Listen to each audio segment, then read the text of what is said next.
Okay, good morning, everybody. It's 10 o'clock, so we'll start on time. Okay, great to see all of you. Welcome to the First Unitarian Church and our fourth in our series of our Summer Forum Speaker Series. It's great to see all of you. Today is July 3rd. I think it is July 4th weekend. It's great to see all of you.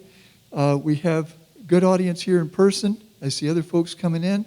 And also we'll have a number of folks participating by way of Zoom virtually as well, okay?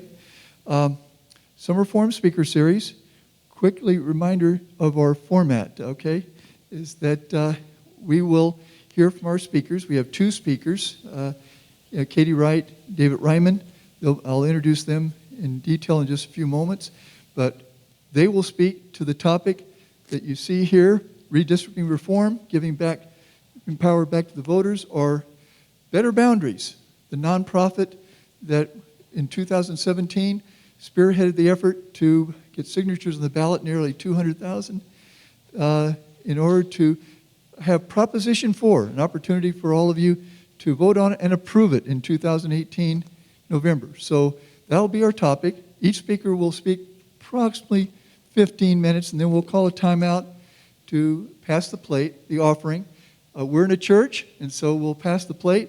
They'll give you a chance to stand up, stretch, say hi to your neighbors, okay? And then we'll go to Q&A, to questions and answers. And depending upon the number of questions, we'll go 11 o'clock, 11:15, 11:30.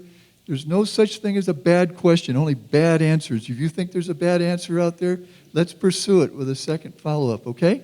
So that will be our format, okay? Two speakers, Katie Wright, Dave Reymann. Katie Wright, very active in Utah, been executive director of the Better Boundaries for the last year. Before then, very active in Park City. Background, Colorado College, Rutgers University outside of New York City, and also Stanford University. And I want to mention she's a Peace Corps volunteer from Morocco, something very meaningful to me. So her background, Dave Reymann, undergraduate degree, Dartmouth, and then University of Chicago Law School. His specialty as a courtroom litigator. You know, only about 1 out of 9, 10 lawyers ever see a courtroom. David's a courtroom litigator. His specialty has been First Amendment related cases, and this is certainly one of those. So they'll be speaking to this topic, and then I want to remind you at the end that about the Summer Forum program that we'll have next week, both in person and on Zoom, that deals with Japanese art in Utah, and that'll be on July 10th. So when we have Q&A, Kathy will be on one side, my wife, and I'll be on the other side, and what we like to do, in all fairness, is to alternate, okay? Questions back and forth. If you have a question, please signal to us, okay? If I see that you're number 3 in the queue, I'll go like this to you, or number 5. So you know that a question is going to be coming to you. We'll hand the mic to you. When you finish answering, stand up when you pose your question, and then please give me the mic back, okay?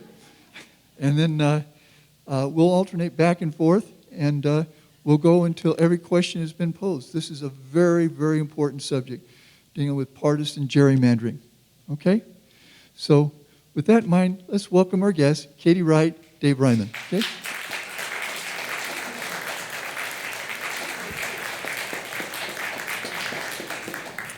Good morning, everyone. I'm very happy to be here. Tim left a very important piece of information out of his welcome, is that he's the chair of Better Boundaries.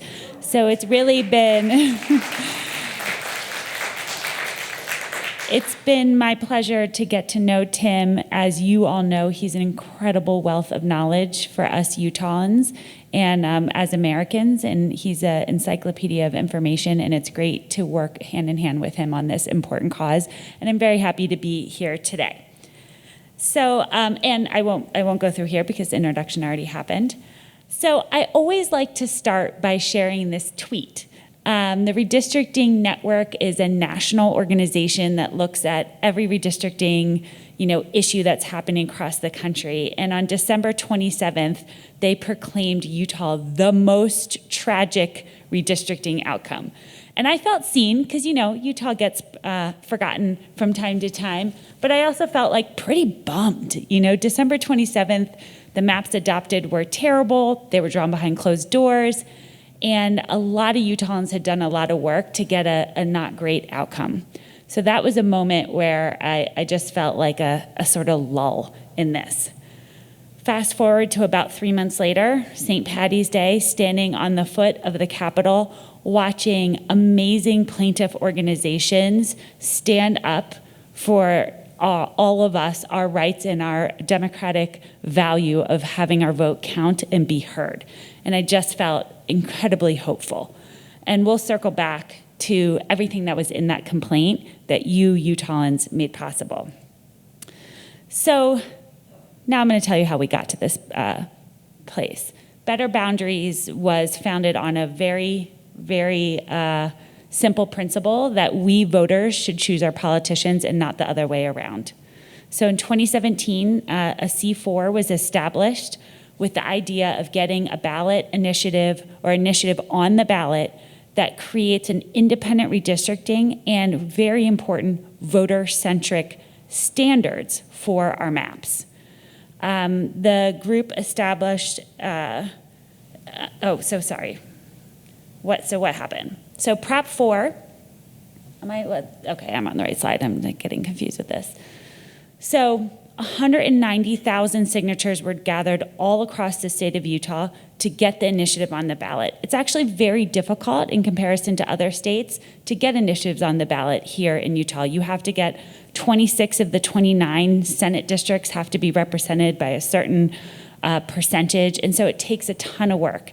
And we had volunteer gatherers, we had paid gatherers, but it was a Herculean effort and it was successful.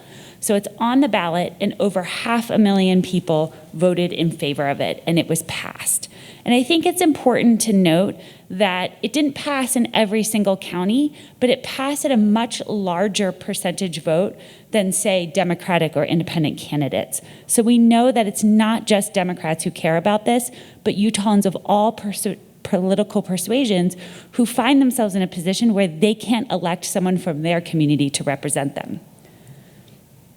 So that happened in 2018. There was a moment in time, as we know, initiatives are under threat here in Utah. So the legislature repealed Proposition 4 and enacted another law that was a watered-down version of the original law. So what we had this past fall, when the census came out and it was time to do the every 10-year redistricting, is this very confusing parallel process. We had a legislative redistricting committee that had legislators from both parties on it, and then we had an independent redistricting commission. And there was a huge difference between how they did their work. And some of them are listed here, but what I'll tell you is my experience. Both of them went around the state and asked the public to come in and give them input. At the Independent Redistricting Commission, someone would get up, talk about their community, and there would be a back and forth where you saw those commissioners gathering information. They would take that right to the maps and redraw the lines based on the feedback that they had gotten from the community. And we know all of this because it was posted in every iteration on their website. All the line drawing was done via broadcast on YouTube. You could go watch it now. An incredibly transparent, community-oriented process. At the Legislative Redistricting Committee meetings, someone would get up, they would make a big statement and talk all about, very prepared, nervous, and the Legislative Redistricting Committee would say, "Thank you for your time." And that information went, I don't know where, and we have no idea if it was used or not used to draw the maps because that was all done behind closed doors. So unfortunately, we had these parallel process where one was like everything you could dream of an independent commission, and one was opaque, done behind closed doors like we've had in years past. So I think about the whole process as three legs of a stool. How did the independent commission perform? Did the public care and participate? And then how did the political actors act? Like I said, the independent commission was top-notch, And I really think that other states that have independent commissions can take some of the practices from ours and utilize them. One example is that map drawing is very time intensive. You can't do it in public meetings. So what happens is you break up into teams to draw maps. In other states, the independent commission teams are like Democrats in one room, Republicans in another, then they come together and they battle and the process breaks down. In our state, they had teams that had an independent and a Republican, a Democrat and a Republican. So as they were drawing, they were held to a higher standard because they had to. They were working together, and that worked exceptionally well. Ultimately, the Independent Commission submitted, I think, a 165-page report to our legislature that not only demonstrated that they met the standards and explained the process and showed all of the public input, but also measured using national redistricting experts if they met all the standards in the code. And they did. They did an exceptional job. We have a lot to be proud of in those commissioners. We also have a lot to be proud of as Utahns. I was able to compare the participation of Utahns compared to our neighboring states like Colorado and Arizona that also have independent commissions. And we had higher levels of participation despite having much smaller population. So Utahns showed up. They drew maps, they shared about their community, they wrote emails to the commission, they wrote emails to the committee, they wrote emails to their legislators. There is no doubt that Utahns understand this complex issue, understand why it's important to them, and have made their voices heard. And so I had a lot of wind at my back in this position with the voices of Utahns engaging in the process. So much to be proud of. However, politics, man. So Independent Commission comes, they give their presentation, they have this really great report, and that was a Monday. That following Friday, Halloween weekend at 10:30 p.m., the Legislative Redistricting Committee posts on their website their maps. These maps came out of the blue. They had no similarity to the maps drawn by the Independent Commission. They had no similarity to the maps drawn by the public and submitted by the public. They were just brand new maps with no explanation, no measurement of what standards they met or why a line was drawn here and not here. And Utahns, once again, made their voices heard and crashed that website over the weekend with all their commentary. Crashed the website, Halloween weekend. Way to go, Utahns. So Monday morning, we all gathered, and there was a 5-hour meeting where I would estimate 99% of the public input was take the Independent Commission maps. And yet, just a couple weeks later, our legislature adopted the partisan gerrymandered maps drawn behind closed doors. That brings us to the lawsuit, a point of great pride, and so I'll let David Reymann step in.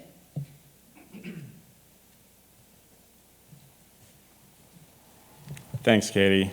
And it's always dangerous to ask a lawyer to talk about legal stuff. So I'm going to keep this really high level, but if I want to save some time for Q&A, so if people have particular questions, we can get as far into the legal weeds as you'd like.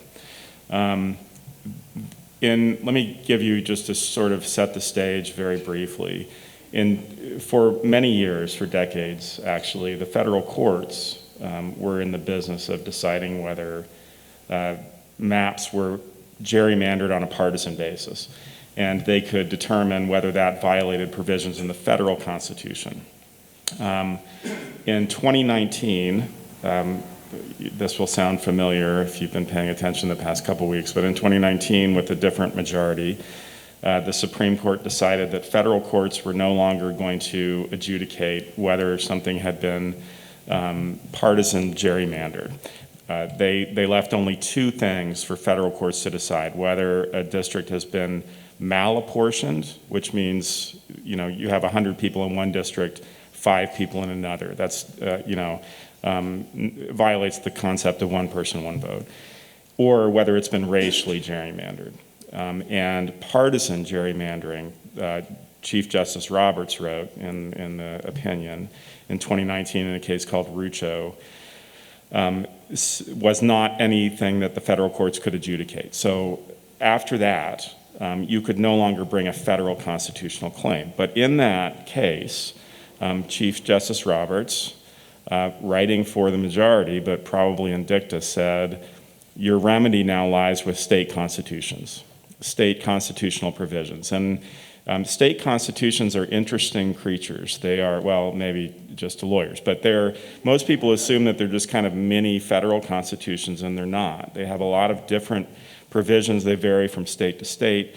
And one of the things that's interesting to me, at least, is that the federal constitution, just as a concept, is prohibitory in the sense that it lists a lot of things the government can't do. But it doesn't install affirmative rights on people.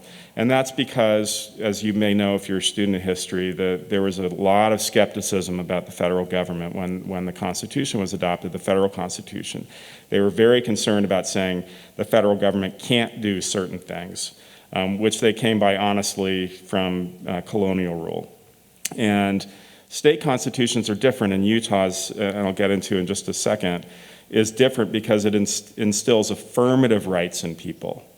So, for instance, the right to vote is not in the federal Constitution, but in Utah, it's implied, but there is not an affirmative right to vote given to people, but there is in Utah's Constitution. And so, with that context, what happened in the wake of that 2019 decision was many different states, both red states and blue states, drew partisan gerrymandered maps during this most recent cycle. And they have now been challenged under state constitutional provisions, which is the space that the Supreme Court left. And that's what's happened in Utah. So just very briefly, the claims that we have brought, and these won't sound, some of them will sound familiar, but some of them won't because the constitutions are different. The first one sounds very different. It is what's called the Free Elections Clause. And there's a provision in Utah's Constitution that says elections must be free.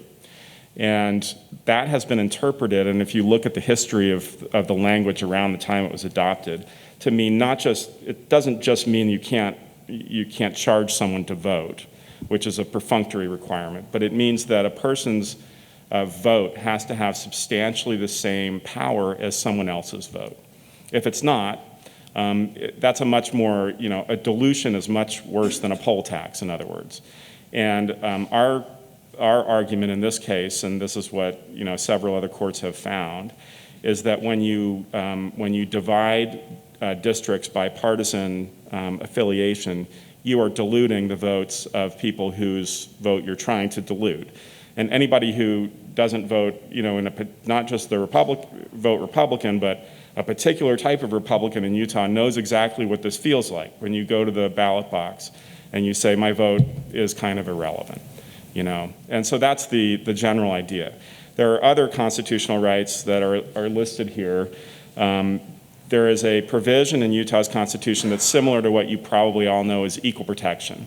But the concept in Utah is a little more nuanced, but in general it means that everybody needs to be treated in effect the same by laws that the legislature pass.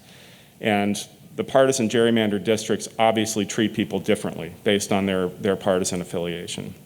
The next two, freedom of association and freedom of speech, are ones that if you're not steeped in this area of the law, you might say, well, what does that have to do with voting?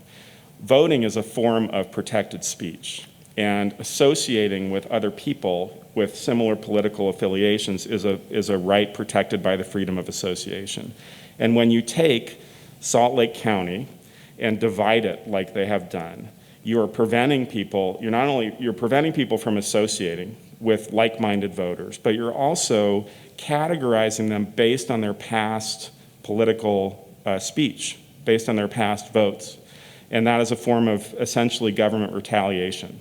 And people say, well, you can vote however you want, and it's not really based on past political affiliations, but as Katie pointed out in that table, that's what they use to draw the districts as past political votes. And so you are directly classifying people based on their past protected speech. So those are those claims. And then the last one I've already mentioned is the affirmative right to vote, and that's fairly obvious as to why it violates that. The last claim in the case is an interesting one, but I think it's one that kind of tugs at the hearts of Utahns more than even the constitutional claims, and that is that the legislature essentially took what the Utah citizens had enacted through initiative and just completely discarded it and repealed it. And they did that with all three of the initiatives that passed that year. But this one, was I think the most egregious because it concerned what they did. And I'll just say as a brief aside, I've worked on initiatives through the years. I don't know if any of you have, but if you have, like Katie alluded to, it is incredibly difficult to get an initiative on the ballot, and then it is very difficult to get it passed. And so when that happens, it's a really strong indication of what the Utah voters believe, especially in this state, where a lot of times the percentages of votes are skewed so badly. So when that happens, and the legislature is able to just turn around and discard it, something is out of whack, completely out of balance. And so this claim says that the people have the right to legislate, and they specifically have the right to legislate to reform their government. And when the initiative concerns the very issue that legislators are self-interested in, the legislature should not be able to just turn around and discard it. And it's a novel claim. All these are novel claims. They've never been tested because a lot of times when the federal courts, occupy the field, no one tests these issues. It's very similar to what's going on right now with Roe versus Wade, where you're having a lot of state constitutional provisions that have never been tested before. So all of these are novel claims. We'll be writing on kind of a blank slate on a lot of these. So, but we think that the claims cohere with what most Utahns believe, and that doesn't always mean you're right legally, but it helps. The plaintiffs in the case, it's really kind of it's a heartening thing as a lawyer because a lot of times you don't get to choose who you represent, and sometimes you're fighting for things despite who you represent. In this case, it's a truly nonpartisan group of people, and we have wanted from the start to say this is not a partisan issue. And the League of Women Voters of Utah and Mormon Women for Ethical Government, they are, by their charters, nonpartisan. And we have a group of individual plaintiffs that are listed here, some of whom are Republicans, some of whom are Democrats. The Republicans say, my voice as someone who doesn't want to vote for the far right wing of the Republican Party has been silenced just as much as Democrats have been silenced, because the way they have cracked Salt Lake City makes it impossible for anyone but someone on the far right wing to win these districts. And the defendants are, the main one is the Utah State Legislature, but they're the ones that pass the maps, but the rest are the Redistricting Committee and then certain individual defendants that have a role in drawing new maps. Just very briefly, this was a lawsuit that was a while in the making, and they put together a very good legal team. So Zimmerman Boer is the premier appellate firm in town, and we have known from the start that this would not just end in district court, it would end up in the Utah Supreme Court. And because it's just state claims, that's where it will end. And so they have been on the case from the start. My firm, I'm at Parr Brown, has been involved as trial counsel. As Tim mentioned, that's what I do. And the CLC is the Campaign Legal Center. It's a nonprofit out of DC. They litigate these types of cases all over the country, both red and blue states. And they have deep history and deep experience with these issues. And so, that's a lot. I'm not sure exactly what to mention on here.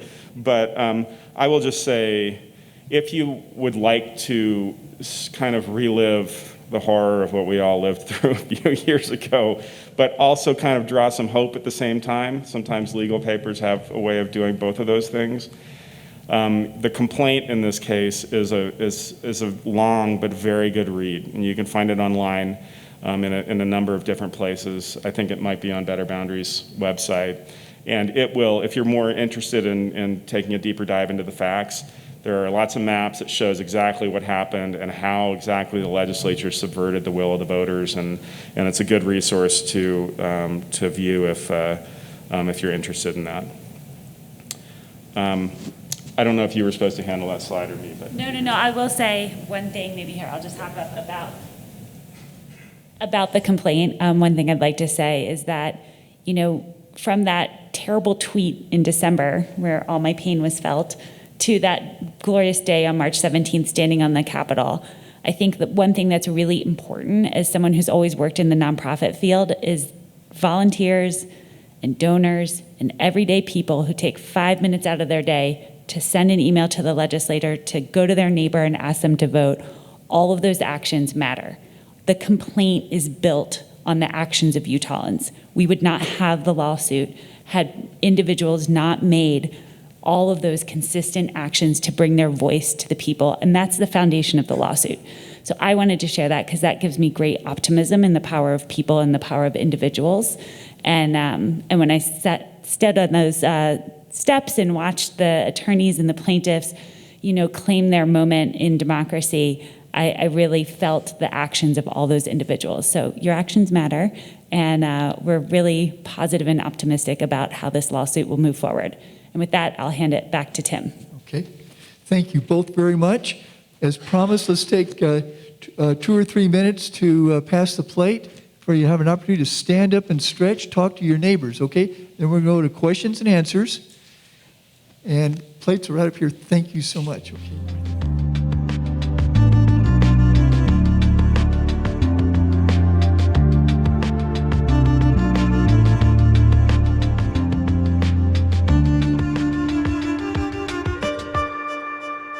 We're going to go to questions and answers in just a moment. Just for perspective, thinking problem solution. We're in Salt Lake City, more so Salt Lake County. The 2020 census said that about 38% of the population of 3.3 quarter million people in Utah, that here in this valley, about 1.3. All 4 of Utah's congressional districts were gerrymandered to include parts of Salt Lake Valley. Very curious design. Also, if you believe in communities of interest, which was an essential part of Proposition 4, this question of communities of interest, maybe Salt Lake Valley is a little different than maybe Uinta Basin or other areas in rural Utah. Those thoughts come to mind as well. So anyway, with that in mind, who has the first question? I see Alice over here. Going to alternate over here. Kathy, you choose there. Okay. And we'll go back and forth, but we'll start with Alice over here, and then we'll come back over here. Thank you all so much. I know Katie's always a wonderful presenter, whatever the subject, she's terrific. My question is, as I remember, the commission came out with 3 maps, and was the rationale that would kind of corral the legislature into picking at least one? The original proposition had the independent commission doing 1 map for each district, 1 congressional, 1 state senate, 1 state house. When the legislature repealed and then put a new law in place, that is when it was required that they gave 3 maps. I think that might have helped there be more consensus among the commissioners because they weren't deciding on a final map. But I cannot tell you the rationale that the legislature was thinking when they did that. That would be too much assumptions on my part. I'll let you guys fight. Maybe we have the same question. Yeah, maybe we do. Could you just give us, Stan, could you give us a timetable for the lawsuit as far as you can tell? But what are we looking at in terms of how long this can be dragged out and what happens after a decision? In each case, I assume there's going to be one party unhappy. Yeah, there usually is. Can you guys hear me? I think this is not. Here, use this one. No, now it is. Can you hear me now? Yeah. Okay. So it's a good question, and let me sort of answer a higher level one that some of you may be wondering about as well. Some people have asked, well, is this going to have an effect on the current election cycle, the primaries that everyone's voting in, and the answer to that is no.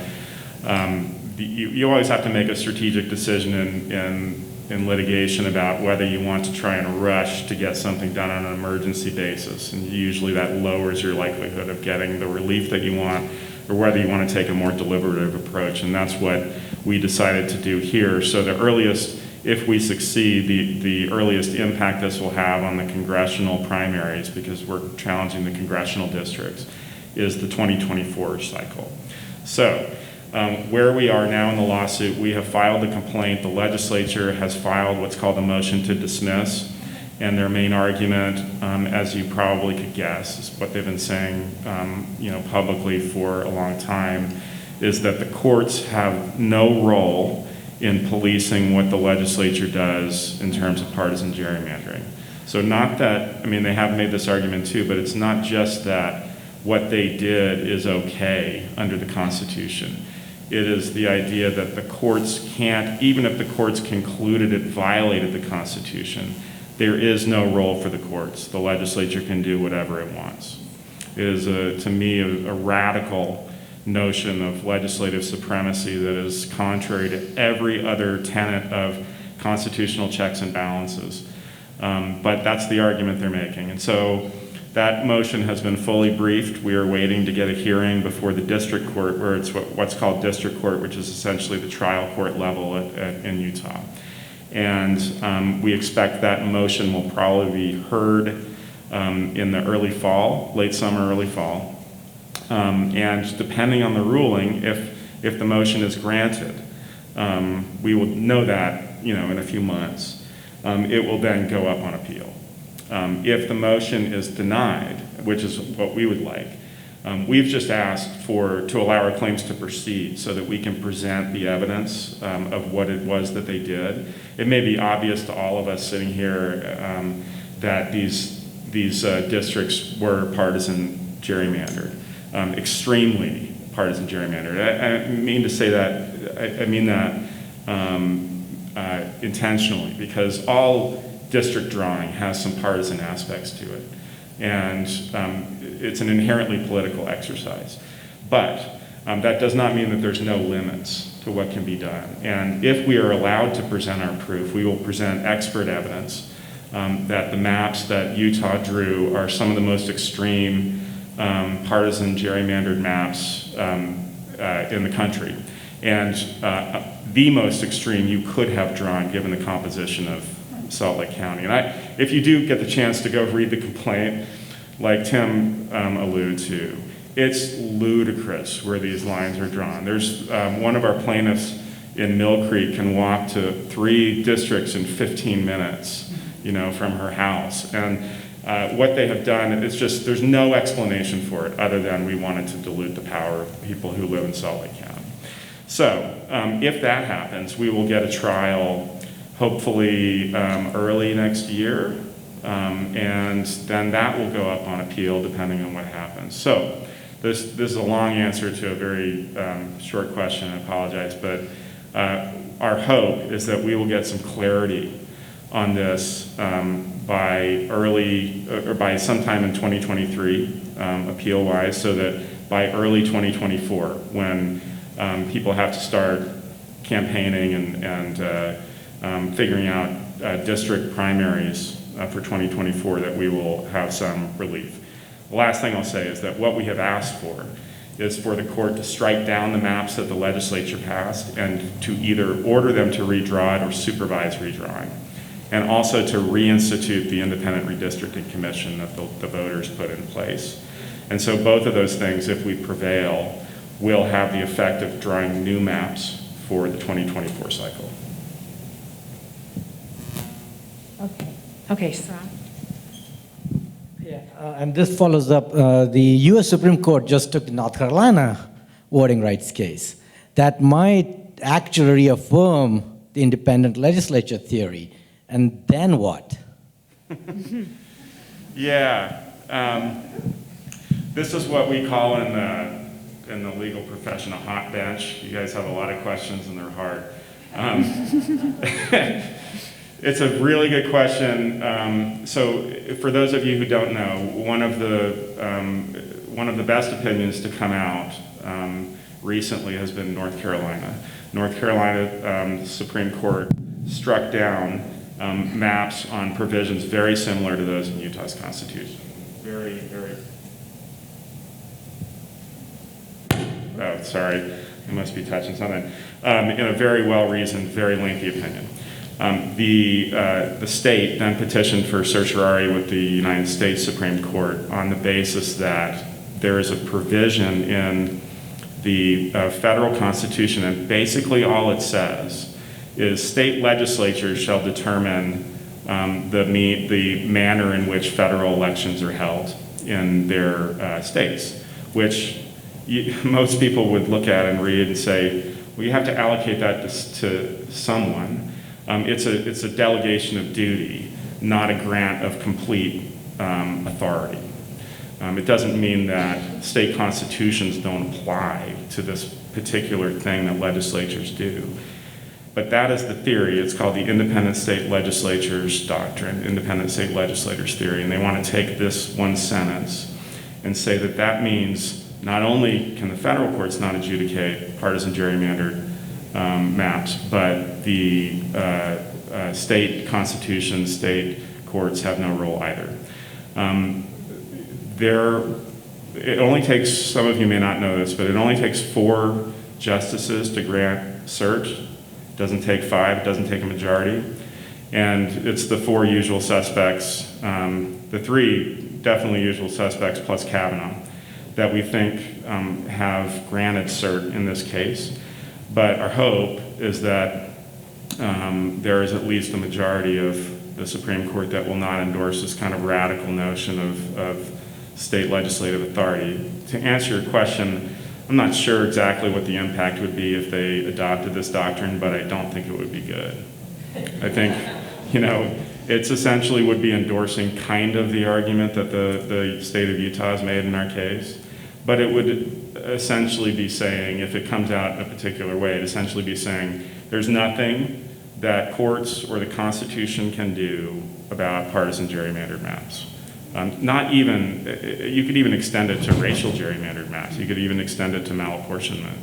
So you really have to ask yourself, well, what's so different? I mean, they are different, obviously, but if the courts have a role for malapportionment, if the courts have a role for racial gerrymandering, if they can check the legislature in that context, why would we just turn a blind eye to other constitutional provisions that, that apply to partisan gerrymandered districts?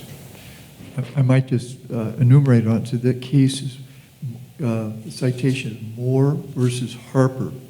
Moore versus Harper, and it's scheduled early in the term, sometime shortly after the first Monday in October when the court commences. The case was, legislature approved such a concept. It was tested in district court, and district court judge upheld it, appealed to the state Supreme Court of North Carolina. It was rejected. Now the legislature has gone to the U.S. Supreme Court, and those 4 justices have agreed to hear it, so it's going to hear it. Now, it's a very interesting theory, the independent state legislature theory. Unprecedented in our experiment in democracy. I thought sometimes I can come up with a theory, the independent Tim Chambless theory, that I'm the sovereign. Each of us can put forth a theory. And so this is what the Supreme Court's going to be dealing with. In this case, Moore versus Harper. So, question over here?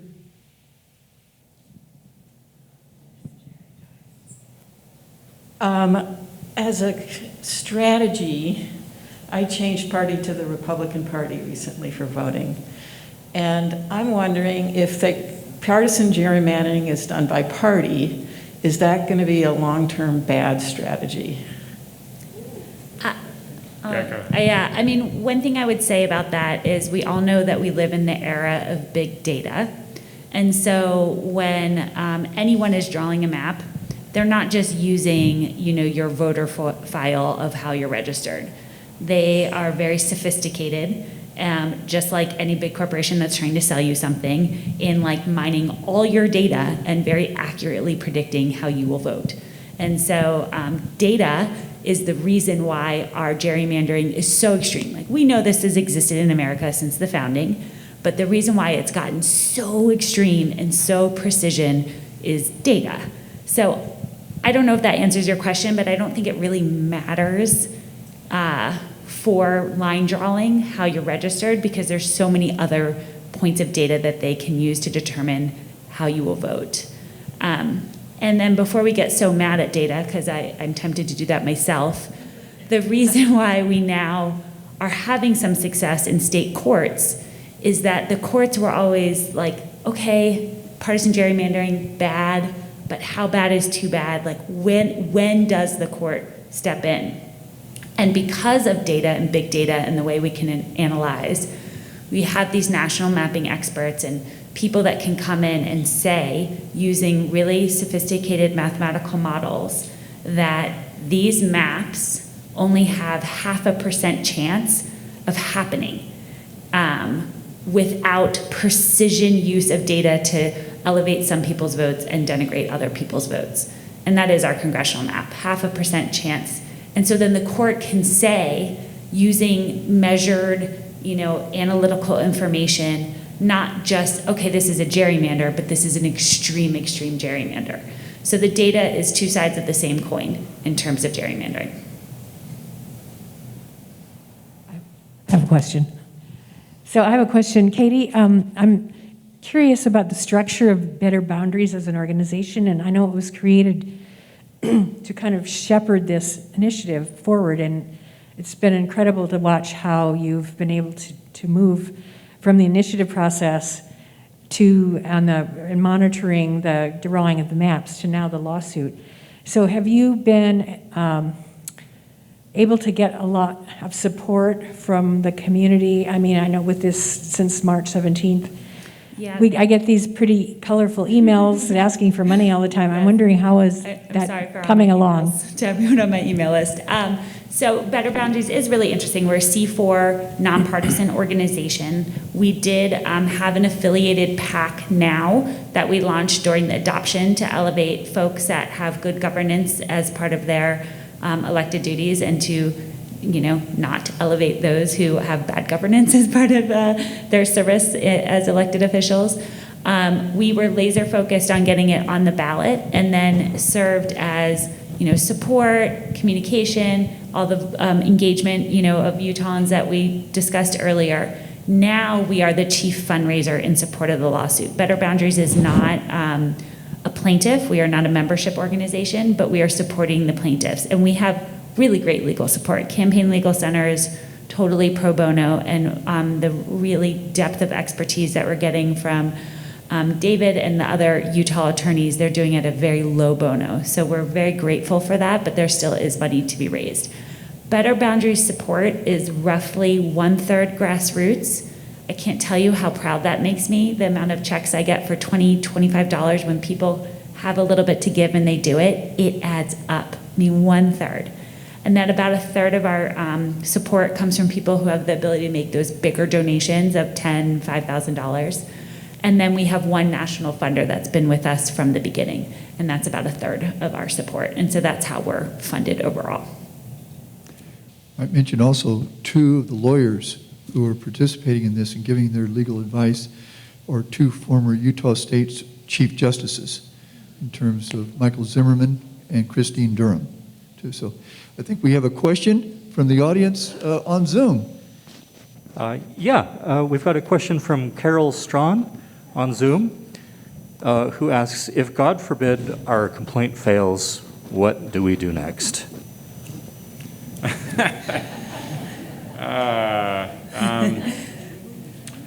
If we lose, lawyers like to dwell on hypotheticals, so but I'll try not to be too doom and gloomy. If the case fails on the basis that the maps are not gerrymandered enough, I think that's highly unlikely, but then that would leave open the hope that the next time around, 10 years, 8 years from now, you could apply whatever standards the court applied to say they weren't gerrymandered enough and challenge them again.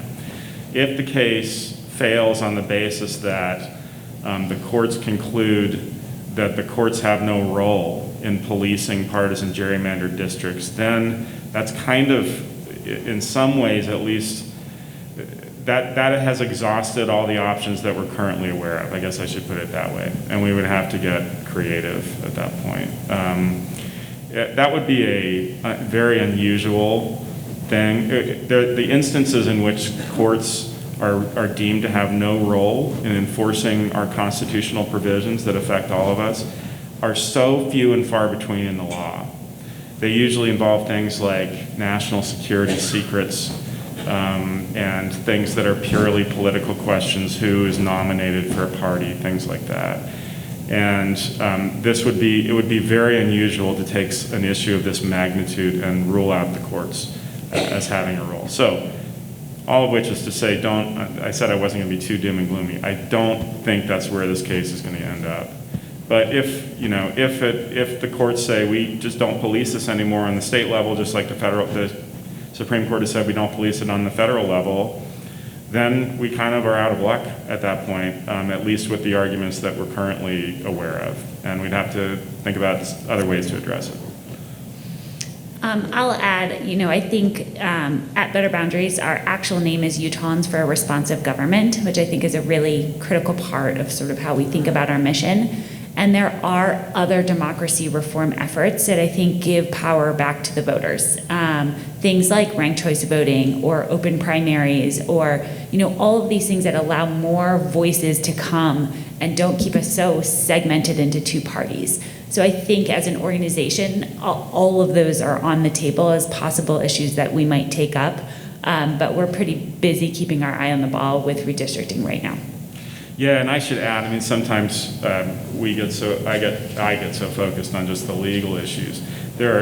Usually litigation is not the best way to solve problems. Sometimes it's your only choice.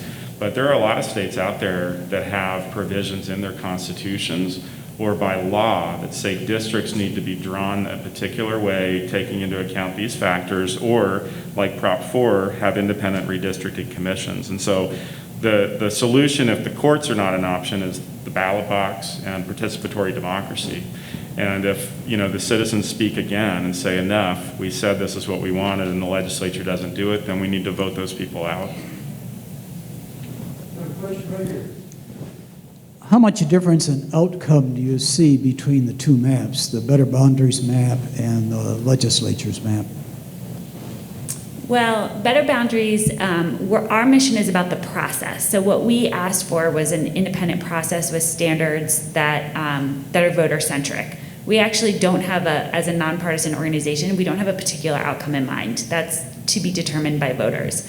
But the difference between the independent commission maps in terms of congressional and the one that's adopted is that kind of roughly, if you look at how Utahns vote and where they live, because geography is a part of the practicality of districts, we are a state that at this time has about 3 pretty solidly Republican districts and 1 that will mostly go Democrat, but sometimes will go Republican. And that's using these mathematical models where they ask a computer to draw 1 million maps, and then they see on a bell curve where they land and compare them to how elections are determined, all different types of election for governor, senators, all different types. And so that's really kind of how we vote as a state, and the independent commission maps landed there. And then the legislative redistricting solidly secures for the next 10 decades with no competition for Republican congressional districts. Thinking that with regard to the congressional, if you divide Utah 4 ways with regard to the 4 congressional districts, each district ideally would have about 818 members in each district, ideally. So we have a question also from our audience on Zoom. This question comes from Mark Rothaker. He says, to the panel today, can a list of the politicians who voted for overturning Proposition number 4 be published so that ads can be made to encourage Utahns to vote against these politicians and to vote in favor of their opponents? Oh, that's an excellent question. So the first tool I would point you towards is the Better Boundaries website, betterboundaries.org. We have a legislative report card on how folks voted on the map adoption. And I think that's probably the most updated way to really measure how our current legislators perform on the practices of anti-gerrymandering. The challenge with the vote to repeal is that actually it had significant bipartisan support. And the reason why is that, as David alluded to, initiatives are really tough here in Utah because you do all this work to pass them and the legislature just repeals them. And so whoever's working on that initiative is in a very precarious situation. So I recommend the report card as a way to really see how people score on redistricting.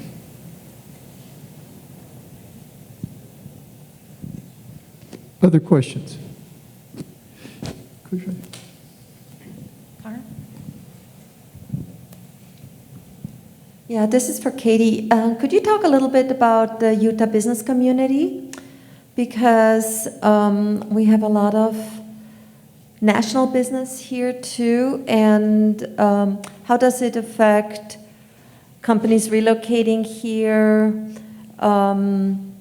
or companies considering leaving Utah? Did you have any sense about that? Yeah, that's a really great question. I guess I would be reluctant to speak in any generalizations because I think there's so much diversity in businesses and business leadership. I will say we had, at one of the Legislative Redistricting Committee meetings, there was a really compelling public input from a Utah business owner who just made the point that you used to be able to work with your congressional delegation to get things done in Washington. But now Washington is so broken that businesses are like this avenue to forward and to solve big business problems and to move issues and things forward. I mean, it's a stalemate. And the reason why it's a stalemate is that our Congress is so extreme, and that is a product of gerrymandering. So I think that companies that work and need sort of national level support just are also lamenting the brokenness of our system right now and the inability to get things done.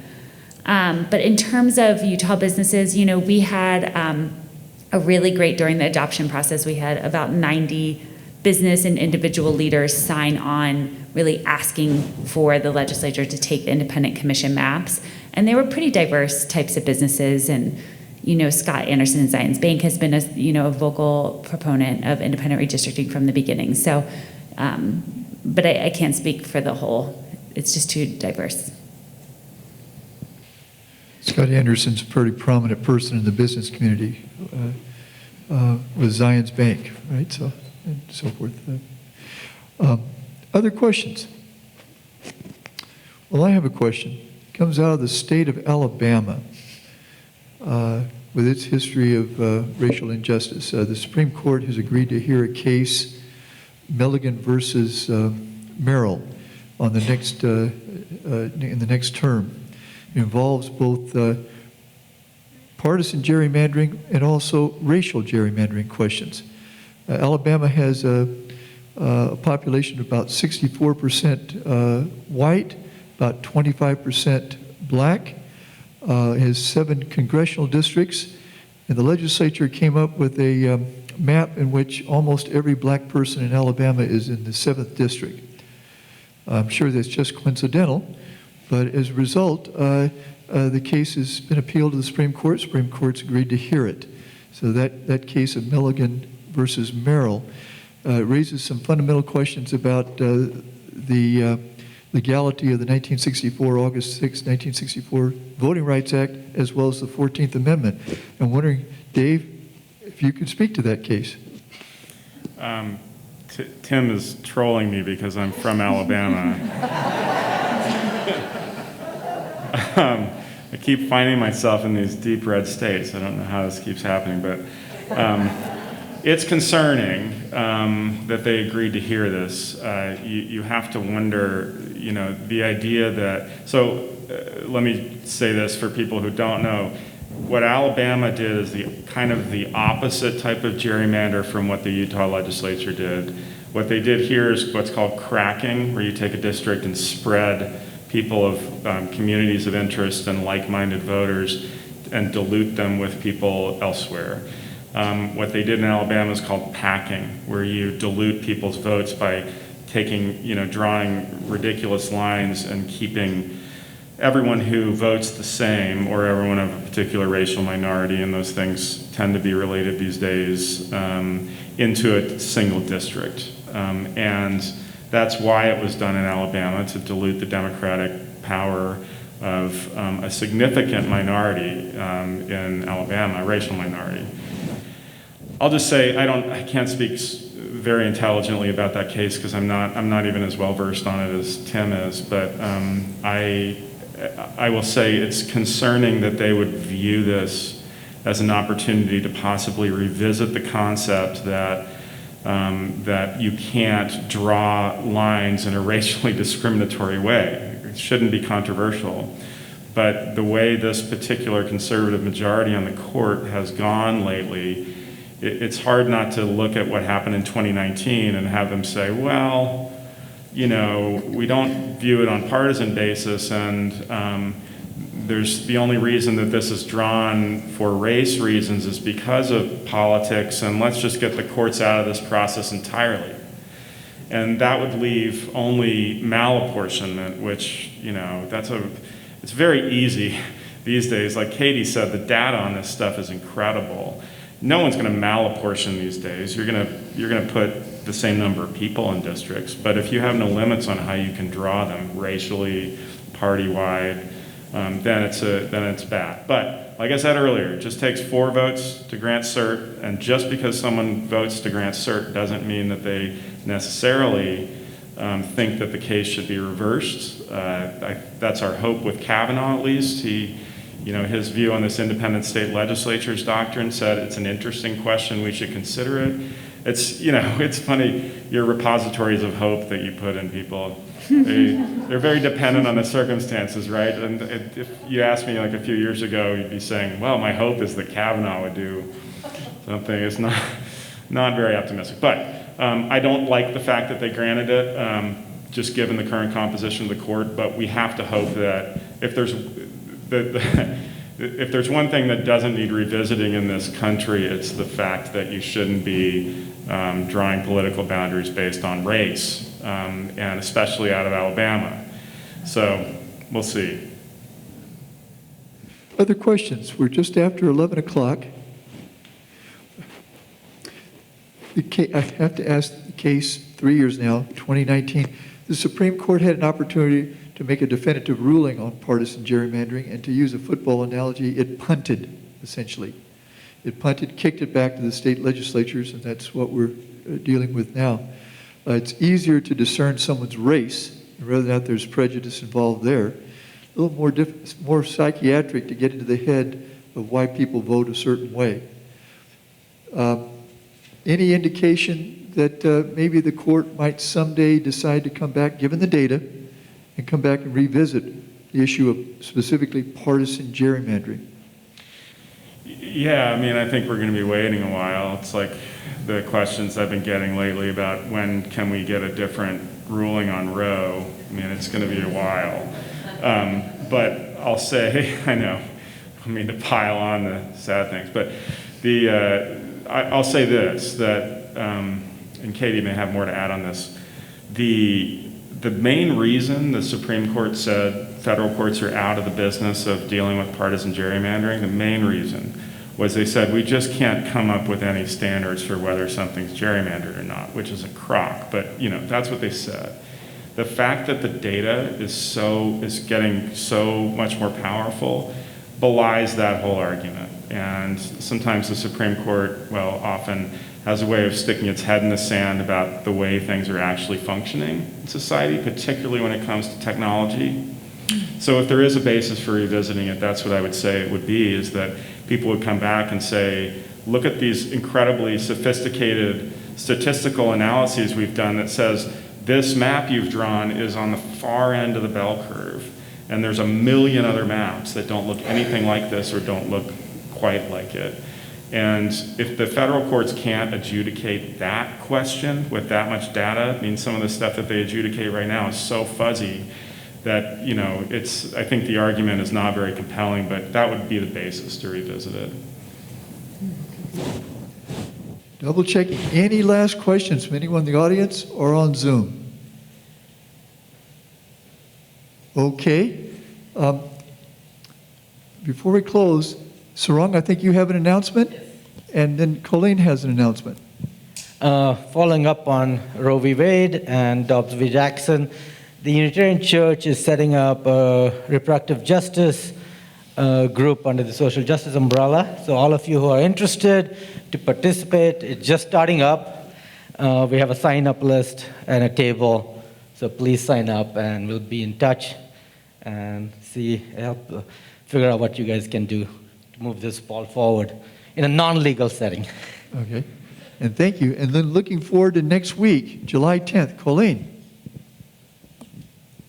I'm excited to share with you that Luke Kelly will be here. He's a curator for the Utah Museum of Fine Arts, and he'll be sharing with us the art of Chiro Obata, who was a very famous Japanese-American artist, a professor of art at UC Berkeley when the war broke out, and he and his family were interned at Topaz.